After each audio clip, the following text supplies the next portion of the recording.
शहर हैदराबाद के इलाके जुबली हिल्स में वाक़ मशहूर रेस्टोरेंट तेलंगाना स्पाइस किचन के किचन में इतवार की सुबह पुरअसरार धमाका हुआ, जिससे इस इलाके में रहने वालों में तशवीश पैदा हो गई। इस वाक़े में किसी भी जानी नुकसान की कोई इत्तला नहीं मिली, ताहम धमाके के नतीजे में करीबी दुर्गा भवानी नगर बस्ती में पत्थर उड़कर गिरने से मकानात को नुकसान पहुंचा और एक खातून जख्मी हो गई। धमाके से करीबी बस्ती में अफरा तफरी फैल गई। धमाके की जोरदार आवाज़ सुनकर लोग जान बचाने के लिए दौड़ पड़े।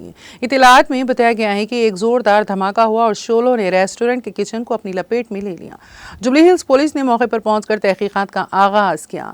इब्तिदाई तहकीकात में ये बात सामने आई है कि रेफ्रिजरेटर का कंप्रेसर धमाके से उड़ गया। हादसे की शिद्दत कम थी। इस वाक़े के वक्त मुकामी अफराद सो रहे थे। इस वाक़े की इत्तला मिलते ही रुकन असम्बली डी नागेंद्र वहां पहुंचे, जिन्होंने मुतासरीन से मुलाकात करते हुए हुकूमत की जानिब से इमदाद की यकीन दहानी करवाई। सुराग रसां टीम और बम स्क्वाड इस वाक़े की वजूहात जानने के लिए शवाहिद इकट्ठे कर रहे हैं। मुतासरीन ने हुकूमत से माली मदद की ख्वाहिश की।